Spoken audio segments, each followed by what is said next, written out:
This is lesson 10, application of quadratics, and there's an Alex topic with this one instead of paper.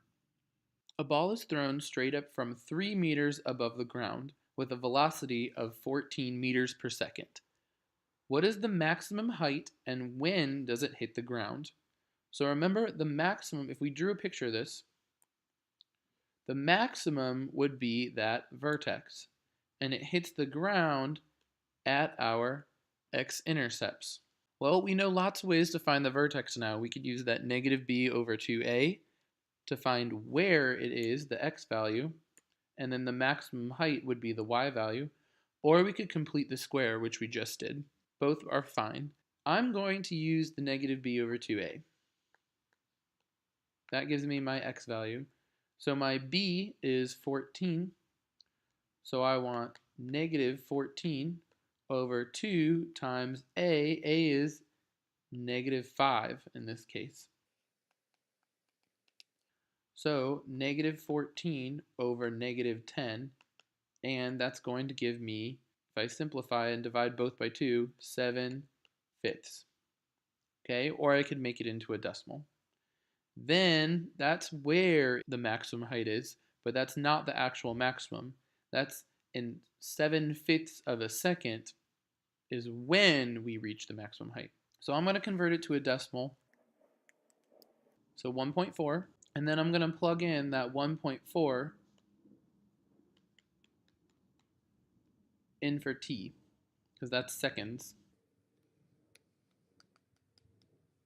So 3 plus 14 times 1.4 minus 5 times 1.4 squared. I'm going to plug all of that into my calculator.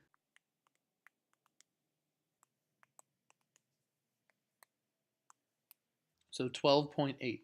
So it's the height at 1.4 seconds is 12.8. And remember, it was meters per second, so this is meters. Now, when does it hit the ground?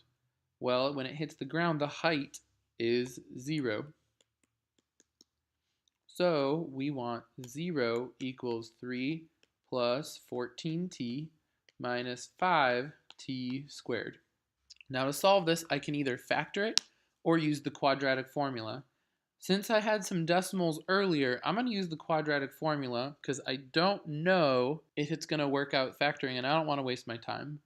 So I need that negative b plus or minus the square root of b squared minus 4ac over 2a.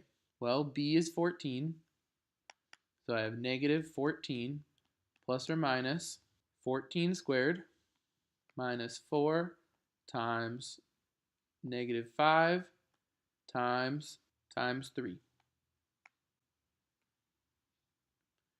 over 2 times negative 5. Well, I'm going to plug all of this into my calculator.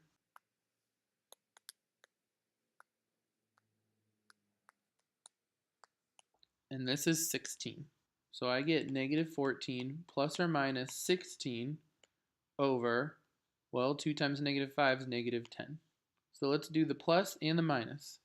Negative 14 minus 16 over negative 10 is negative 30 over negative 10, which is 3, so 3 seconds. Or negative 14 plus 16 over negative 10, which is 2 over negative 10, which is negative 1/5. Well, I can't have negative time. Negative seconds doesn't make sense, so this is an extraneous solution. So my only answer that's possible is 3 seconds. It hits the ground after 3 seconds.